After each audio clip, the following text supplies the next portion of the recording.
Welcome to Heart of a Shepherd as we continue our study in the book of Ezekiel. Title of our devotional is 7 Prophetic Characteristics of a Dying Nation. Ezekiel chapter 7. Well, we are continuing our study on the book of Ezekiel, and we remember that Ezekiel was the son of a priest when the Lord called him to be his prophet.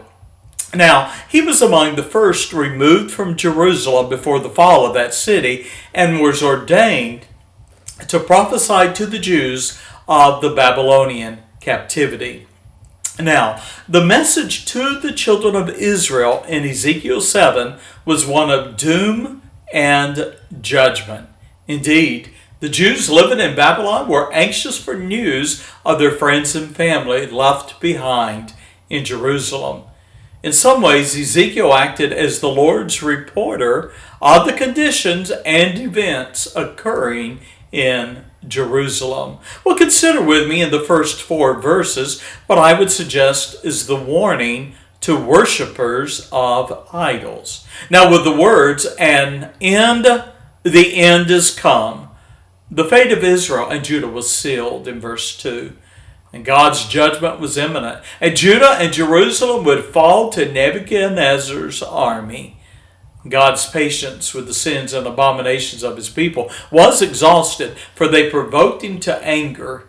And so in verse 4, the Lord declared he would not show them pity. Now all of this was so the people might know and acknowledge him as Lord. And then verses 5 through 9, we have God's purpose for executing judgment. Now in verse 5, declaring, "And evil, and only evil, behold is come," we read the emphatic announcement of judgment. The end is come. The morning is come. The time is come. And the day of trouble is near. Now what was the basis of God's judgment? It was to chasten his people for their sinful ways and abominations, in verses 8 and 9. Now, though Nebuchadnezzar was the vessel of his judgment, the people were warned, "Ye shall know that I am the Lord that smiteth," in verse 9. Now, consider then the description of God's judgment in verse 10 through verse 27. Now, though prophesied more than 2.5 millennia ago, there is much to be learned from Judah's moral decay and destruction as a nation. Now, as you read today's scripture, and I do encourage you to do so, remember that Ezekiel was prophesying to the Jews living in Babylon. Meanwhile, the prophet Jeremiah prophesied and warned those living in Jerusalem of the sorrows and afflictions that were yet to come. In verse 10, provoked to anger by the pride of his people, the Lord warned that none living in Judah would be spared his judgment. And then I want to invite you to consider with me the characteristics, or you might say the traits, of a rebellious, dying nation. Verses 12 through 27. Now, I would like to suggest that you find several traits here. In fact, I would consider them to be 7 traits of a dying nation. Now, you'll notice the first was a failed economy. Now, selling one's inheritance, you understand, was a desperate plight for Israelites whose wealth was in their lands and were passed from generation to generation. Nevertheless, the siege and destruction of Jerusalem would mean that neither the seller nor the buyer would profit from their transactions, verses 12 and 13. Now, another characteristic of Judah as a dying nation was that few answered the call to defend Jerusalem. I find it interesting in our own United States, the ones volunteering to serve in the military has dropped precipitously in these last years. And so here we have in verse 14 where the people refused to hear and heed the warnings of the prophets. In fact, they were portrayed here as the trumpet blowing.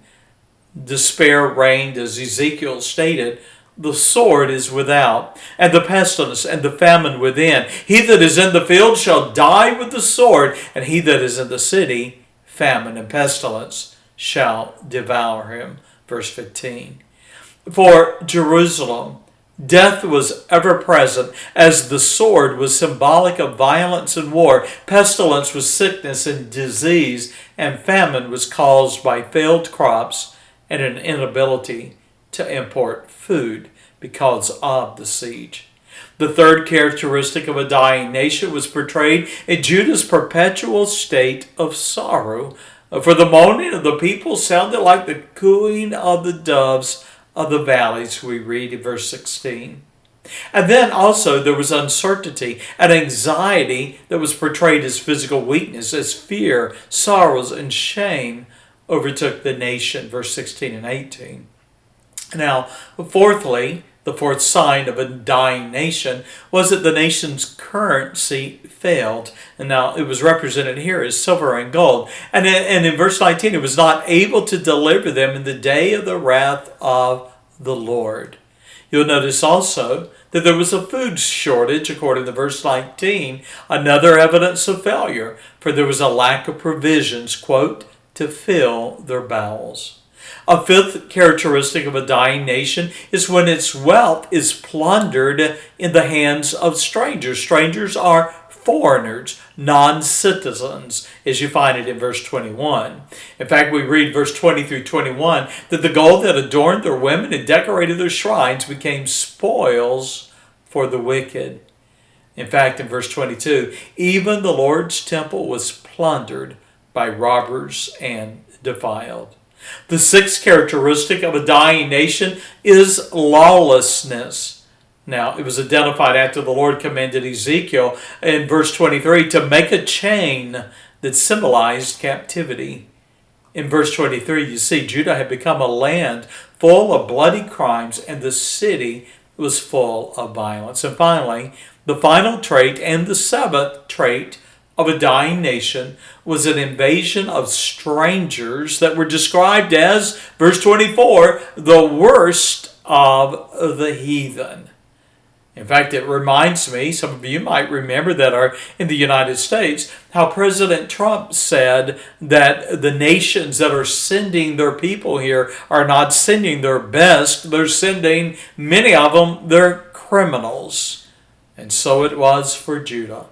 The people, we read in verse 24, would lose their homes to these strangers, and the patriotic pride of the nation would cease, and their sacred places would be defiled. In that thought, think about the monuments of a nation. And so it was for Judah. Well, closing thoughts. Now, before we consider the closing verses of our study, I want to review the seven characteristics again of a dying nation. And I want you to consider our country's current condition.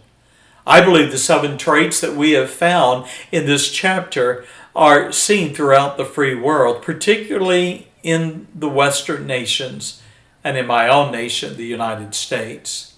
We have then a failed economy, an unwillingness to defend one's country, a perpetual state of sorrow and depression, a failure of a nation's currency, food shortages, national wealth plundered by strangers, lawlessness and violence, and then finally, an invasion of strangers. You see, the sorrow, failed leadership, and trouble are the lot of the people of a dying nation, as you find in verse 25 and 26. Now, lest some accuse the Lord of injustice, he declared in verse 27, I will do unto them after their way, and according to their deserts will I judge them, and they shall know that I am the Lord. Well, I want to close by asking you a question. What do you think? Do you identify the signs of Judah's failure in our world today? I fear, as a nation, we are doomed without a national revival. And I encourage you, as a believer, may you and I set our hearts to seek the Lord. Well, God bless you. If this has been a blessing to you and perhaps insightful, why don't you share it with others and encourage them to listen to the terrible state of a dying nation. God bless you. Thank Thank you for being a part of Heart of a Shepherd. And bye-bye.